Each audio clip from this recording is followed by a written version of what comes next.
Hello friends, welcome you all. Today we are going to start with the unit number 9. It covers bank reconciliation statement. ये one of the most important chapter है, very important यहाँ पे मैंने mention किया है क्योंकि इसमें से 5 to 6 नंबर के क्वेश्चन पूछे जाते हैं और 2 नंबर्स के न्यूमेरिकल्स आते हैं इसमें से। तो इसमें कॉन्सेप्ट प्लस न्यूमेरिकल्स दोनों देखेंगे हम लोग। सबसे पहले हम लोग समझते हैं कि रिकन्सिलेशन का मतलब क्या होता है। रिकन्साइल करना मतलब टैली करना, मैच करना, टोटल जो अमाउंट है उसको मैच करना एंड ऑफ द डे, और जो भी अकाउंट है उसको जीरोआइज करना। इसका मतलब है कि सपोज एक एग्जांपल से लेते हैं हम लोग, अगर आप किसी बैंक के ब्रांच में काम कर रहे हैं तो वहाँ पे अकाउंट ओपनिंग के फ़ंड आते हैं। कोई भी पर्सन जब अकाउंट ओपनिंग के लिए आता है तो अकाउंट ओपनिंग का इनिशियल डिपॉजिट आपको देता है। वो टाइम में जैसे ही अकाउंट ओपन होता है तो हम लोग वो इनिशियल डिपॉजिट उसके अकाउंट में क्रेडिट कर देते हैं। इन केस कि सस्पेंस अकाउंट में अपना पैसा रह गया, क्योंकि इनिशियल डिपॉजिट हम लोग सबसे पहले सस्पेंस में लेते हैं, जैसे ही कस्टमर का अकाउंट ओपन हो जाता है तो हम उसमें क्रेडिट कर देते हैं उसके अकाउंट में। इन केस किसी एक का भी अकाउंट में वो पैसे नहीं गए तो फिर आपका सस्पेंस अकाउंट जीरो नहीं होगा। तो end of the month, her month के एंड में हम लोग अपना सस्पेंस चेक करते हैं, सारे सस्पेंस अकाउंट को ट्रैक करते हैं और देखते हैं कि यहाँ से पैसे किसके अकाउंट में जाने थे, किसने किस डेट को जमा किया था, और इसका अकाउंट ओपन हुआ है तो उसके अकाउंट में डाल के और अपने सस्पेंस अकाउंट को जीरो करते हैं। मतलब हम रिकन्साइल करते हैं, टैली कर लेते हैं कि यहाँ से पैसा उठा के जिसका है उसको दे दो और इसको आप जीरो कर दो, ताकि नेक्स्ट मंथ में फिर आपको कुछ इशू ना आए। इस तरीके से जो है रिकन्साइल होता है अपना सस्पेंस अकाउंट। तो बैंक रिकन्सिलेशन स्टेटमेंट, यहाँ पे तो सिर्फ मैंने बैंक का एग्जांपल दिया, बट बैंक में कस्टमर के ही अकाउंट होते हैं।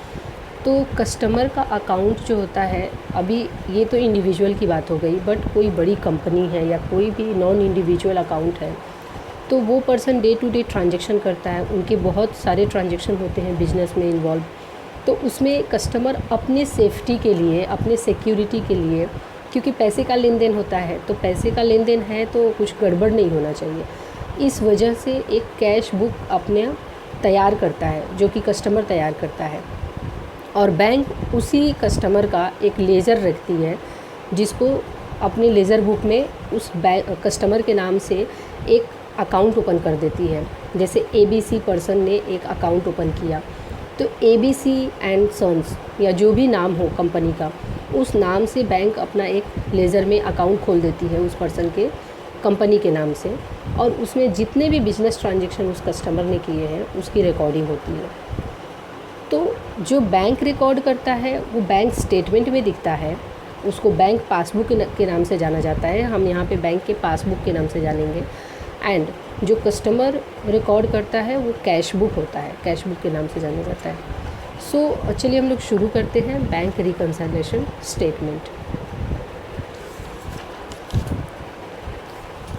सो यहाँ पे आप इंट्रोडक्शन देखेंगे कि बैंक रिकन्सिलेशन स्टेटमेंट क्या होता है। तो बैंक रिकन्सिलेशन स्टेटमेंट को समझने से पहले कैश बुक का कॉन्सेप्ट क्लियर होना ज़रूरी है।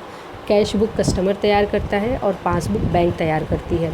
इसके पहले वाला वीडियो जो हमने देखा था उसमें पूरी की पूरी कैश बुक का ही कॉन्सेप्ट है। तो आपने अगर नहीं देखा है या आपको कैश बुक का कॉन्सेप्ट क्लियर नहीं है तो आप ज़रूर उस वीडियो को देखिए, उसके बाद इसे देखिए तो आप समझ जाएंगे। तो एक एग्ज़ाम्पल देखते हैं कि सपोज़ आपका एक कंपनी है और आप जो भी कैश ट्रांजैक्शन करते हैं उसका एक कैश बुक बनाते हैं अपने लिए, ताकि आप जितने भी कैश पेमेंट कर रहे हैं या रिसीव कर रहे हैं उसको ट्रैक रख सकें। तो कैश बुक में कैश अकाउंट और बैंक अकाउंट दोनों होता है, दोनों का कॉलम होता है। जैसे कि कैश बुक में जो है, सपोज ये एक कैश बुक है, ये कैश बुक है, तो इसमें दो तरह का साइड होता है। एक तो आपका डेबिट साइड होता है, एक आपका क्रेडिट साइड होता है। अभी डेबिट साइड में आपका यहाँ पे डेबिट साइड में आपको पता है कि जितने भी रिसिप्ट होते हैं वो लिखे जाते हैं, और क्रेडिट साइड में जितने भी पेमेंट होते हैं वो लिखे जाते हैं। तो यहाँ पे आपका एक बैंक का कॉलम होगा, बैंक अकाउंट, और एक कॉलम आपका होगा कैश अकाउंट। और सेम आपका ये साइड में भी एक कैश अकाउंट होगा और दूसरा आपका बैंक अकाउंट होगा। जितने भी आपने कैश रिसीव किए वो सारी चीज़ें आप यहाँ पे मेंशन करेंगे। जितने भी आपने कैश पेमेंट किए या चेक पेमेंट किए वो सारी चीज़ें आप क्रेडिट साइड में लिखेंगे। और इसका सेम अपोजिट होता है पासबुक। पासबुक जो बैंक मेंटेन करती है कस्टमर के बिहाफ में। इसमें क्या होता है, debit side and credit side same. तो जितने भी क्रेडिट आते हैं, मतलब जितने भी पैसे डिपॉजिट होते हैं, जितने भी रिसीव होते हैं, रिसिप्ट जितने भी हुए वो आपका ये साइड में हो जाता है। और जितने भी पेमेंट होता है जो बैंक ने अपने अकाउंट से कस्टमर के बिहाफ में पे किया है वो सारे ये साइड में, डेबिट साइड में हो जाते हैं। ठीक है, तो जैसा मैंने अभी यहाँ बताया कि कैश बुक में कैश अकाउंट और बैंक अकाउंट दोनों का कॉलम होता है। सो जो भी आप कैश से ट्रांजैक्शन करते हैं या कुछ भी चेक पेमेंट करते हैं तो वो अपने कैश बुक में एंट्री कर देते हैं। आपने कैश पेमेंट किया सपोज़, तो आप यहाँ पे एंट्री कर देंगे। चेक से भी चेक इशू किया तो आप यहाँ पे एंट्री कर देंगे। ठीक है, तो और जब आप उस चेक को बैंक में डिपॉजिट करते हैं तो चेक क्लियर होने के बाद आपके पासबुक में एंट्री आ जाती है। सपोज़ आपने कुछ चेक रिसीव किया है और अपने बैंक में वो चेक आपने डाल दिया, तो जो भी क्रेडिट आएगी वो आपका बैंक के पासबुक में क्रेडिट साइड में आपको एंट्री मिल जाएगी वो। तो पीरियोडिकली आप इस कैश बुक और बैंक के स्टेटमेंट को मैच करते हैं।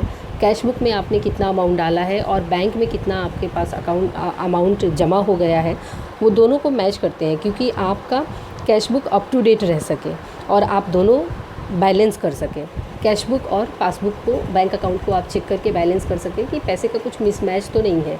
जैसा मैं मेंटेन कर रहा हूँ वैसे ही मेरे बैंक में भी मेंटेन हो रहा है क्या, ये देखने के लिए, अप टू डेट रखने के लिए और बैलेंस करने के लिए, टैली करने के लिए बोल सकते हैं कि आप कैश बुक और पासबुक को मैच करते हैं। और कई बार ऐसा होता है कि आपका कैश बुक पासबुक से टैली नहीं हो रहा है, क्योंकि सपोज आपने एक 3000 रुपये का चेक किसी को इशू किया है, ₹3000 का चेक आपने इशू किया है किसी को और तुरंत कैश बुक में एंट्री कर दी। जैसे ही चेक आपने इशू किया, आपने पेमेंट के लिए इशू किया, तो आपने यहाँ पे एंट्री कर दी कि एक चेक इशू हो गया। बट आपने जिस कस्टमर को वो चेक इशू किया है उसने अब तक बैंक में डिपॉजिट नहीं किया। हो सकता है वो कस्टमर बिजी हो किसी और काम में, या हो सकता है वो बाद में डालेगा, तो इस वजह से उसने वो चेक को बैंक में डिपॉजिट नहीं किया। तो इस केस में आपका कैश बुक और पासबुक टैली नहीं होगा।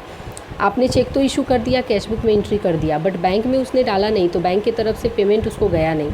तो जब पेमेंट नहीं गया और आपने स्टेटमेंट लाके अपने कैश बुक से पासबुक को मैच कर रहे हैं, तो आपका पासबुक से कैश बुक जो है वो मैच नहीं हो रहा है। सो जनरली और जनरल प्रैक्टिस में बोल सकते हैं कि बिजनेस के टर्म्स में जनरल प्रैक्टिस यही है कि अकाउंटेंट जो है, जो आपके अकाउंट को मेंटेन कर रहा है, वो अकाउंटेंट ये फाइंड आउट करते हैं कि कैश बुक और बैंक का पासबुक में ये फिगर का मिसमैच क्यों आ रहा है, ये डिफरेंसेस क्यों आ रहे हैं अमाउंट में। तो इस डिफरेंसेस के कारण को फाइंड आउट करके उसके स्टेटमेंट को रिकॉर्डिंग की जाती है, जिसे हम बैंक रिकन्सिलेशन स्टेटमेंट कहते हैं, और दोनों बैलेंस को टैली किया जा सके।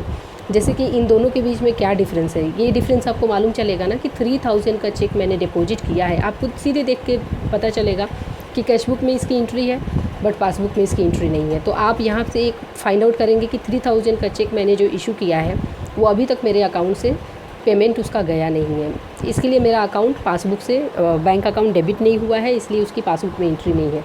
तो जो ये आप फाइंड आउट करते हैं, इसका एक स्टेटमेंट तैयार करते हैं, ये तो सिंगल ट्रांजैक्शन हो गए। इस तरह से बहुत सारे, क्योंकि बिजनेस फॉर्म है तो बहुत सारे ट्रांजैक्शन होंगे, तो इस तरह के बहुत सारे ट्रांजैक्शन होते हैं। उसी ट्रांजैक्शन को शॉर्ट आउट करना, उसी ट्रांजैक्शन को फाइंड आउट करना और बैंक रिकन्सिलेशन स्टेटमेंट बनाना, ताकि दोनों के बैलेंस को मैच किया जा सके। तो हम लोग वही बैंक रिकन्सिलेशन स्टेटमेंट जो है बनाएंगे, और कैसे वो बनता है वो देखेंगे यहाँ पे। सो इस बुक में एक एग्जाम्पल दिया है, आप यहाँ पे देख सकते हैं कि कैश बुक का एग्जाम्पल है, और इसी के अपोजिट में यहाँ पे पासबुक में कैसे एंट्री होती है उसके बारे में दिया है। तो आप यहाँ पे देख सकते हैं कि 1/4/2014 को ओपनिंग बैलेंस 2 लाख है कैश में, एंड बैंक में 3 लाख डिपॉजिट किया है। ठीक है, देन नेक्स्ट है कि 2/4/14 को 2 कैश डिपॉजिट 10,000 रुपीज़ बैंक में डिपॉजिट किया। तो यहाँ पे जो भी रिसीव करते हैं, मतलब कंपनी ने कैश बुक में क्या एंट्री करता है, कंपनी जो भी हाथ में उसके पैसे मिलते हैं या बैंक में उसके पैसे रिसीव हुए हैं, डिपॉजिट हुए हैं, उसी की एंट्री यहाँ पे होती है। इसी का अपोजिट आप देखेंगे पासबुक में। तो 2-4 को यहाँ पे कॉन्ट्रा एंट्री बनेगी, क्योंकि आपने कैश बुक में पढ़ा था कि जब भी 2 ट्रांजैक्शन इन्वॉल्व होते हैं, बैंक और कैश दोनों इन्वॉल्व होते हैं, तो कॉन्ट्रा एंट्री बनती है। तो यहाँ पे ये सी हो जाएगा लेटर और यहाँ पे एक सी लेटर हो जाएगा। इसी का अपोजिट कैश बुक में 10,000 की एंट्री होगी, ठीक है। देन 3-4 को सैलरी का चेक इशू किया आपने, एक किसी आपके एम्प्लॉय को एक 15,000 का सैलरी का चेक इशू किया।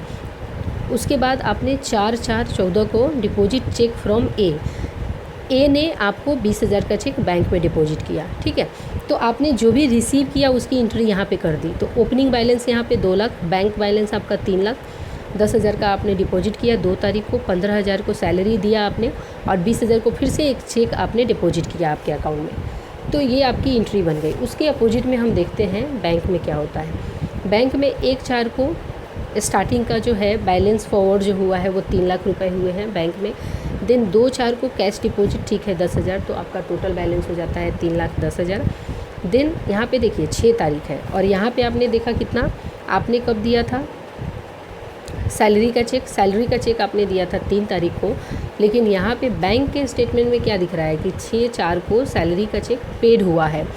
तो इसलिए अगर आपने चेक इशू किया 3 को और आपने कैश बुक में एंट्री कर ली कि 15,000 मेरे अकाउंट से मैंने पे कर दिया, और यहाँ पे जब भी बैंक के पासबुक में देखते हैं तो इसकी पेमेंट जो हुई है वो 6 को हुई है, और आप 5 तारीख को बैंक का स्टेटमेंट लाके आपके कैश बुक से जैसे ही टैली करेंगे तो वो टैली नहीं होगा, वो रिकंसाइल नहीं होगा। तो आप फाइंड आउट करेंगे, आप BRS बनाएंगे, बैंक रिकंसिलेशन स्टेटमेंट बनाएंगे कि क्या इशू है कि मेरा टैली नहीं हो रहा है। तो आप फाइंड आउट करेंगे कि मैंने 15,000 का एक चेक इशू किया था जो कि अभी तक मेरा पेड नहीं हुआ है, वो अभी तक मेरे अकाउंट से डेबिट नहीं हुआ है, मेरे अकाउंट से गया नहीं है। तो ये क्योंकि ये 5 को आप बना रहे हैं तो ये 6 के डेट का पेमेंट है, ठीक है। उसके बाद 7 को देखिए बाई क्लियरिंग 20,000 आता है। आपने यहाँ पे देखा कि आपने 4 तारीख को बैंक में डिपॉजिट किया 20,000 का चेक, लेकिन आपको क्लियर होके वो चेक आता है 7 तारीख को। तो ये सारे डिफरेंसेस की वजह से आपको बैंक रिकंसिलेशन बनाना होता है। यहाँ पे 1 या 2 एंट्री से आपको पता नहीं चलेगा, लेकिन जब बड़ी बड़ी बिजनेस की बात करें तो वहाँ पे ह्यूज एंट्रीज होती है, ह्यूज ट्रांजैक्शन होता है। सो आपको इस एंट्री से समझ में, इस एग्जांपल से समझ में आ गया होगा कि कैश बुक के डेबिट साइड में रिसिप्ट आते हैं और क्रेडिट साइड में पेमेंट आते हैं। जितने भी हम पेमेंट करते हैं उसकी एंट्री आती है। एंड इसका अपोजिट पासबुक में, जो पासबुक होता है जहाँ पे हम बैंक में पैसे डिपॉजिट करते हैं, जैसे ही हमने डिपॉजिट किया तो हमारा बैंक बैलेंस इंक्रीज हो जाता है और बैंक उसे पासबुक के क्रेडिट साइड में एंट्री करती है। और बैंक से विड्रॉल करते हैं, जब भी हम, जैसे ये विड्रॉल हुआ 15,000 का चेक पास किया तो हमारा बैंक अकाउंट जो है वो डेबिट होता है। सो यहाँ पे वही आपको इन्फॉर्मेशन दिया है। देन नेक्स्ट आता है each passbook a mirror image of cash book. Passbook क्या mirror image of cash book होता है? तो समटाइम येस समटाइम नो, क्योंकि हर वक्त नहीं होता है। अगर देखिए यहाँ पे ही आप एग्जांपल में देखिए कि अगर ये 20,000 का चेक 7 तारीख को पास हो गया और 8 को आप अगर रिकंसाइल करते हैं तो दोनों सेम दिखेगी, लेकिन अगर आप 5 को ही रिकंसाइल करते हैं तो फिर आपको डिफरेंसेस दिखेगा। तो यहाँ पे यही मेंशन है कि sometimes some of the entries in our cash book are not reflected in passbook. जो भी, और देखिए पासबुक में रिफ्लेक्ट नहीं होता है ये भी बोल रहा है। ये तो हमने देखा कि कैश बुक में है और पासबुक में नहीं है, बट ऐसे भी केसेस होते हैं कि पासबुक में उसकी एंट्री हो जाती है और कैश बुक में हमारे पास एंट्री नहीं होती है। वो कौन सा केस होता है? जब भी कि when cheque issued by us we debit the amount in bank column of cash book immediately but it will reflected in passbook. ठीक है, ये तो हमने देख लिया ये वाला। और दूसरा क्या होता है कि बैंक कुछ डिविडेंड क्रेडिट कर देती है, या कुछ आपने स्टैंडिंग इंस्ट्रक्शन दिया है उसका पेमेंट कर देती है, या अदरवाइज़ कुछ चार्जेस, जैसे ECS बाउंस हो गया उसका चार्जेस काट लेती है। तो ये सारी चीज़ें बैंक के स्टेटमेंट में मेंशन होता है बट आपके कैश बुक में मेंशन नहीं होता है। तो इस वजह से भी ये मिरर इमेज नहीं हो सकती है, ये डिफरेंसेस है। लेकिन कभी कभी मिरर इमेज हो सकती है जबकि सारे सेटल हो जाते हैं पेमेंट, सारे ट्रांजेक्शन एक दूसरे के अपोजिट में दिखते हैं, तो फिर वो मिरर इमेज कहलाती है। तो अगर यहाँ से क्वेश्चन बनता है कि पासबुक क्या कैशबुक की मिरर इमेज है, तो उसका नॉट, अगर आंसर उसने ऑप्शन उसने ऐसा दिया है कि नो, तो वो भी गलत है, यस वो भी गलत है। Some time yes some time no conditions होते हैं कि कब, तो वही कंडीशन हमने यहाँ पे देखा। देन यहाँ पे दिया है next, causes for passbook and cashbook being different. क्या कारण है जिसकी वजह से कैशबुक और पासबुक में डिफरेंस आता है? तो सबसे पहला है एरर। ये एरर जो है ये क्लैरिकल एरर हो सकता है कि कुछ आपने बैंक में पैसे डिपॉजिट किए और वहाँ का जो क्लर्क है उसने मिस्टेक से आपके अकाउंट को अंडरकास्ट कर दिया या ओवरकास्ट कर दिया, या रिकॉर्डिंग एंट्री इन कैश और डिस्काउंट कॉलम, तो क्रेडिटिंग और debiting the amount so that other account and so on. तो इसका मतलब क्या है कि अंडरकास्टिंग, सपोज आपने 1000 रुपीज़ डिपॉजिट किया और उन्होंने 100 रुपये की एंट्री मार दी, अदरवाइज़ आपने 1000 डिपॉजिट किया और उन्होंने 10,000 की एंट्री मार दी, तो अंडरकास्टिंग का मतलब उन्होंने कम कर दिया। आपने 1000 रुपये डिपॉजिट किया और उन्होंने 100 रुपये का एंट्री मार दिया, आपके अकाउंट में डिपॉजिट कर दिया। आपने 1000 रुपीज़ डाला, ओवरकास्टिंग का मतलब है कि आपने 1000 रुपया डाला, उन्होंने 10,000 की क्रेडिट कर दिया आपके अकाउंट में। तो ये सारे मिस्टेक हो सकते हैं, क्लैरिकल एरर। तो इसकी वजह से भी ये भी कारण है कि कैशबुक और पासबुक में, क्योंकि आप जितना डिपॉजिट करेंगे आपके कैशबुक में आके उतना ही का एंट्री करेंगे, आप जब भी आएंगे तो एंट्री उतने का करेंगे। बट बैंक ने अंडरकास्ट या ओवरकास्ट कर दिया, या कुछ आपके अकाउंट की जगह किसी एक डिजिट से किसी और के अकाउंट में पैसे डाल दिए, तो वो भी क्लैरिकल एरर में जाता है। देन सेकेंड आता है entries which do not require change in cashbook. तो सबसे पहला है, then first one is cheque issued but not presented for payment. इसका मतलब क्या होता है कि आपने जो चेक इशू किया है, आपने किसी आपके स्टाफ को सैलरी का चेक दिया है और उसने बैंक अकाउंट में डाला ही नहीं, आपने आपके कैशबुक में एंट्री कर दिया कि मैंने स्टाफ को 10,000 का चेक दिया है, बट उसने बैंक में डिपॉजिट नहीं किया, कुछ दिन बाद किया, तो इस वजह से अगर आपका अकाउंट डेबिट नहीं होता है तो आपका डिफरेंसेस आ सकता है। सेकेंड है कि cheque deposit into bank but not yet collected. इसका मतलब है कि आपने किसी पार्टी से कुछ आपने सामान बेचे थे और उसने आपको चेक दिया, आपने उसको बैंक में डिपॉजिट कर दिया, किसी भी बैंक में डिपॉजिट कर दिया, और आपने कैशबुक में एंट्री कर दी कि मैंने इतने का 10,000 का चेक डिपॉजिट कर दिया है, बट किसी भी रीजन से वो चेक बाउंस हो सकता है, कुछ भी रीजन हो सकता है, साइन मिसमैच हो सकता है, फिगर मिसमैच हो सकता है, या amount in word and figure are mismatch हो सकता है। तो with any reason that cheque can be get bounce. तो अगर वो बाउंस हो जाता है तो भी एक वो रीज़न है आपके कैशबुक और पासबुक का मैच नहीं होना। देन थर्ड आता है entries which require change in cashbook. यहाँ पे है there are certain entries that originate in passbook first. कुछ ऐसे एंट्रीज़ हैं जो कि पासबुक में हो जाते हैं बट आपके कैशबुक में नहीं रहते हैं, जैसे कि कुछ बैंक चार्जेस, बैंक का मंथली एवरेज बैलेंस का कुछ चार्जेस लगाता है, आपने सफिशिएंट बैलेंस मेंटेन नहीं किया, बैंक ने चार्जेस कट कर लिया और आपको मालूम ही नहीं है। सेकेंड हो सकता है कि आपका सेविंग बैंक अकाउंट है, उस पर कुछ इंटरेस्ट बैंक ने क्रेडिट कर दिया, आपके खाते में तो आ गया बट आपके कैशबुक में इसकी एंट्री नहीं है।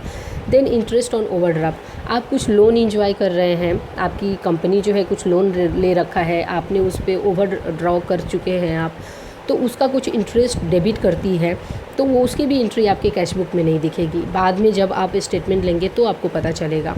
तो इस वजह से भी आपका वो डिफरेंसेस दिख सकता है।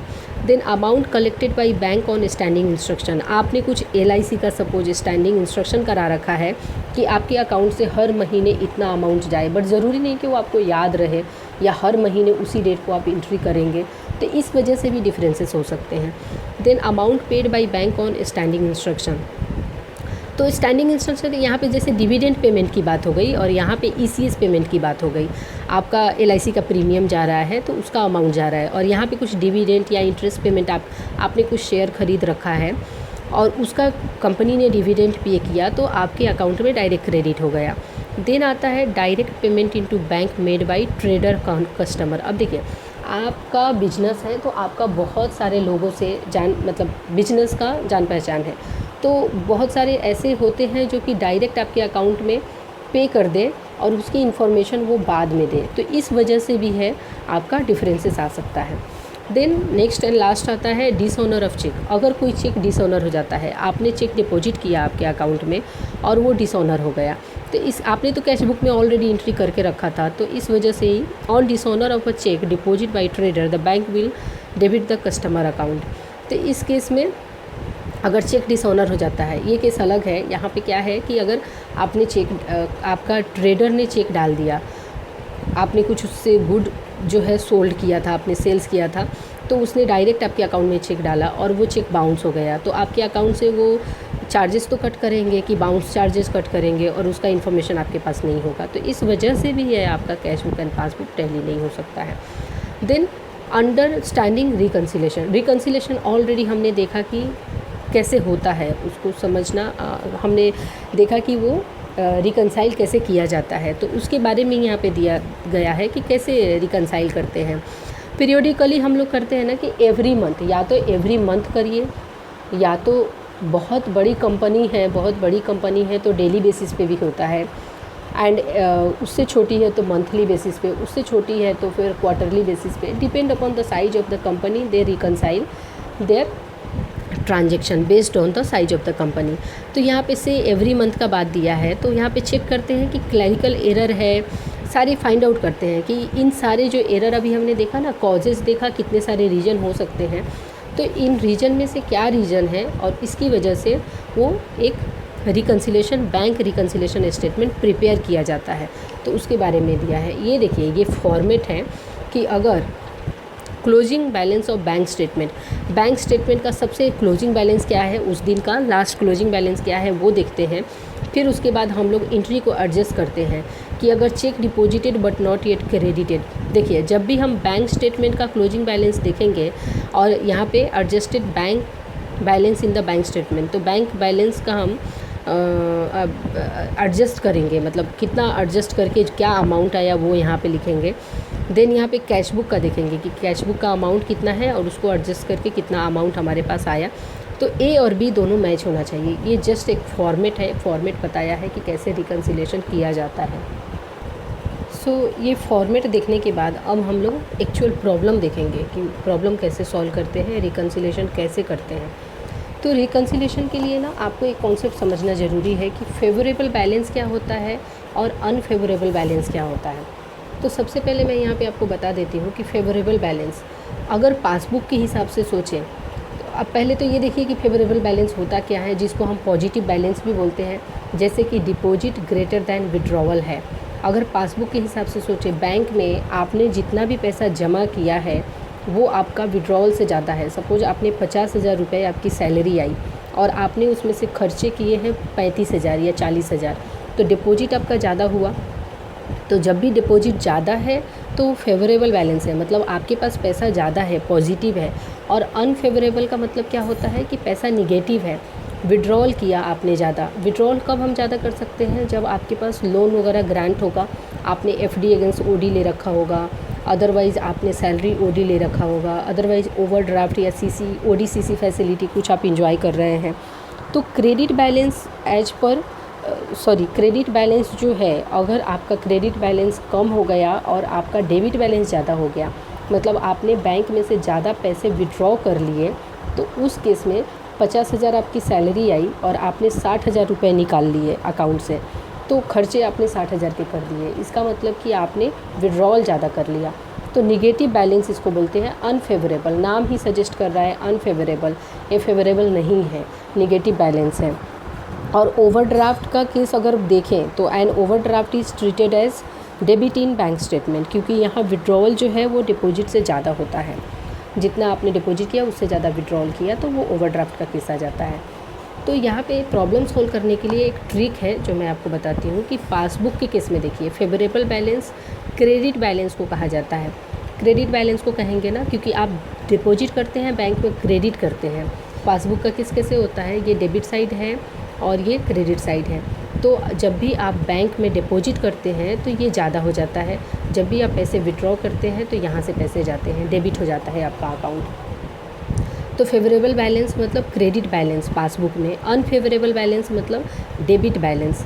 तो अनफेवरेबल डेबिट बैलेंस हो गया। कैश बुक में उसका अपोजिट कर दीजिए।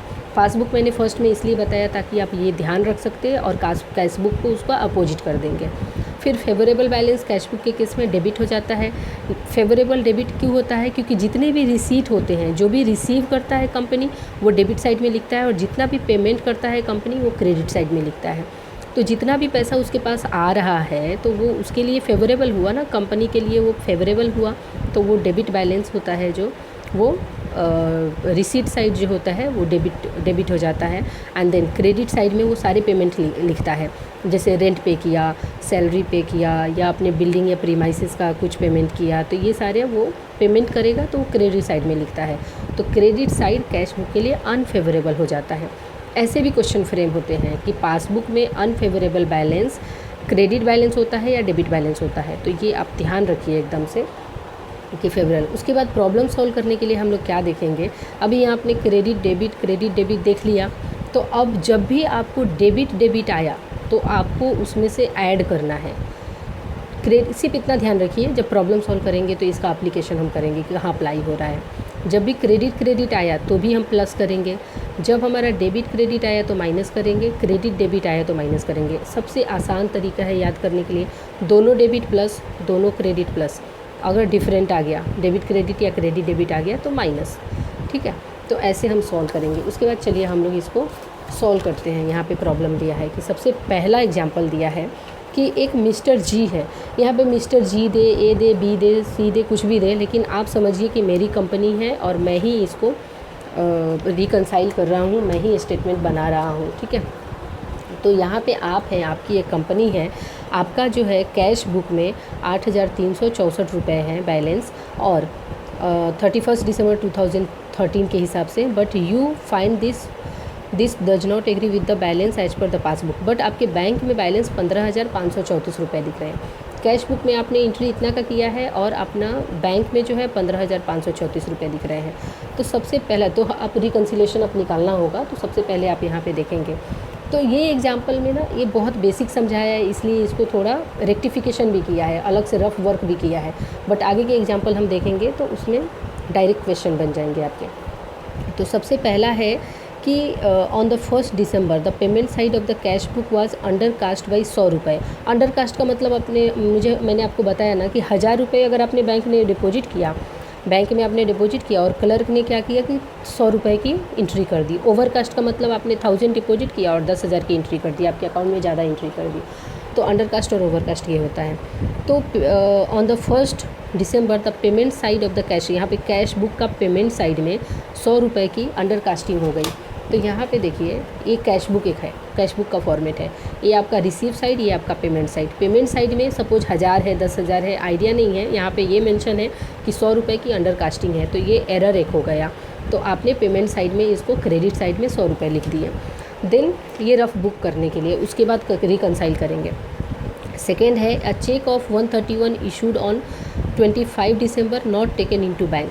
131 रुपये का चेक आपने इशू किया बट बैंक में उसको डिपॉजिट नहीं किया बैंक कॉलम में, तो 131 का ये भी एक एरर है जो आपने यहाँ पे 131 का लिख दिया। ये दोनों का टोटल 231 आपने यहाँ पे कर लिया। उसके बाद है third, one deposit of 150 was recorded in the cash book as if there is no bank column there in. यहाँ पे 150 रुपये, यहाँ पे आपने बात की थी किस चीज़ की कि चेक जो है इशू किया, आपने इशू किया था, किसी को पेमेंट किया है, बट यहाँ पे आपके पास एक 150 रुपये की चेक आई बट बैंक कॉलम में उसकी एंट्री नहीं हुई, तो आपने 150 रुपये यहाँ पे deposit entry show in the cash column में 150 की एंट्री आई ना आपके पास, आपने रिसीव किया तो 150 की एंट्री यहाँ पे लगा दी। देन आपका आता है कि 18 दिसंबर को debit balance of 1526 as on previous day was brought forward as credit balance. ये समझना ज़रूरी है ये लाइन क्या कह रहा है।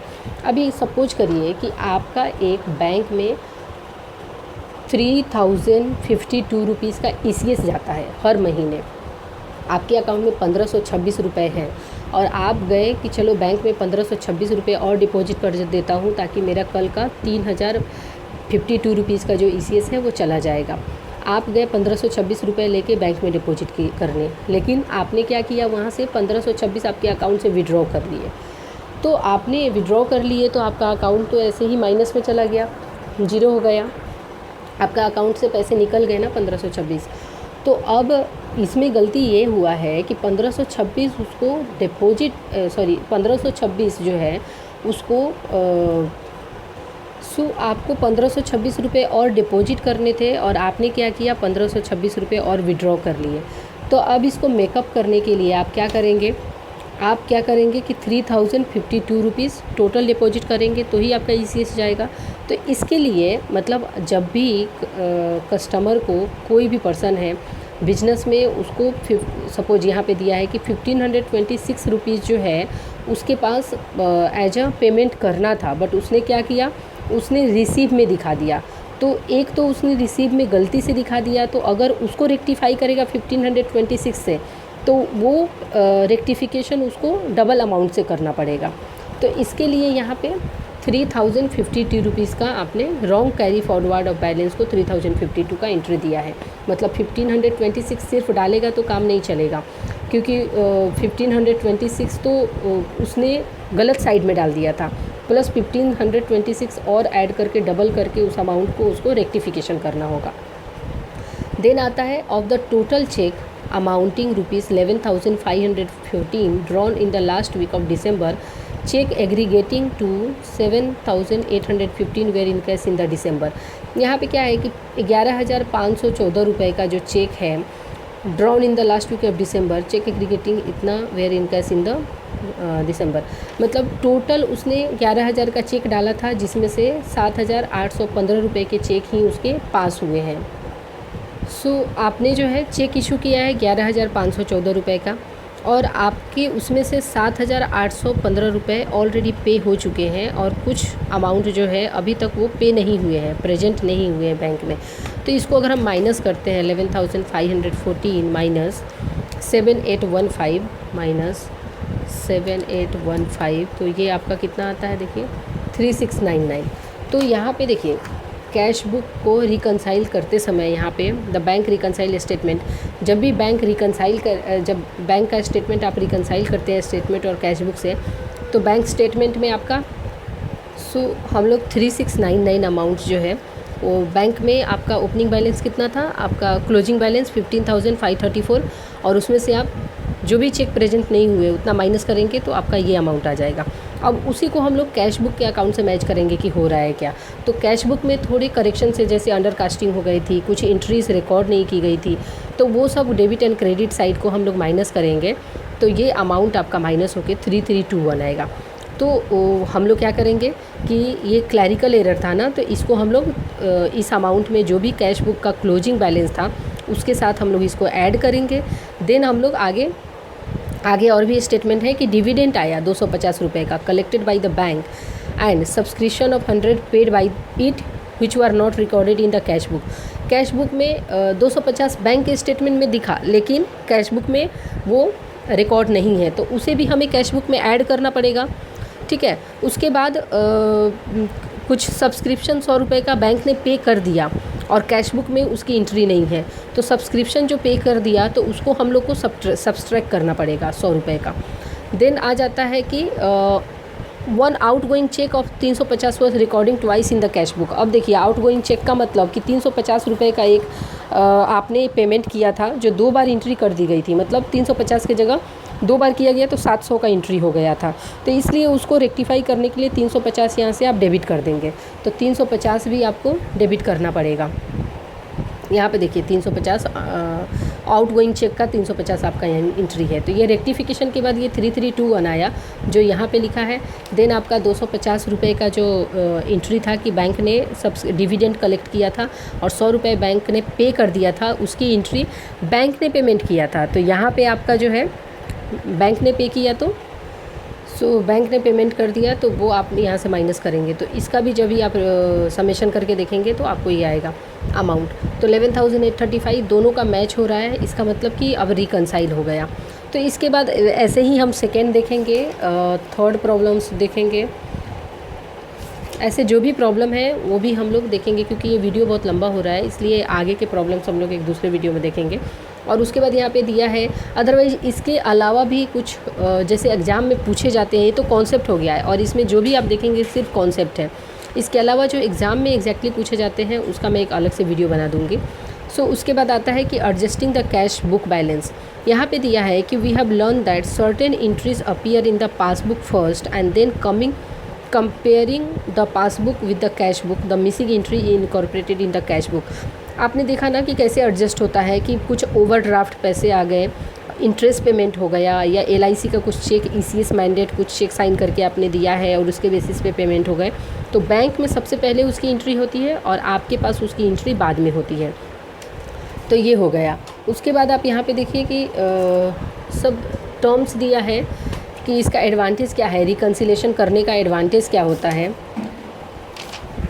ठीक है, तो उसके एडवांटेज जो है, it helps the management to check the accuracy of the entire made in the cash book. Cash book में सारी एंट्री जो किए हैं बैंक पासबुक से मैच हो रहा है क्या, क्योंकि बैंक में जो भी एंट्री होगा वो तो करेक्ट होगा। बैंक प्रॉपर जो सॉफ्टवेयर मेंटेन करके एंट्री करती है कस्टमर के अकाउंट में, तो वो उससे मैच करना मतलब अपने कैश बुक की एक्यूरेसी चेक कर सकता है। दूसरा है कि it helps to detect error and take timely action. अगर टाइमली आप टैली करते हैं तो टाइमली एक्शन लेके आप उसको रिकनसाइल कर सकते हैं। और ये बहुत ही इंपॉर्टेंट कंट्रोल टेक्निक होता है मैनेजमेंट के लिए, ताकि वो देख सके कि कितनी एक्यूरेसी से आपका ट्रांजेक्शन जो है वो हो रहा है।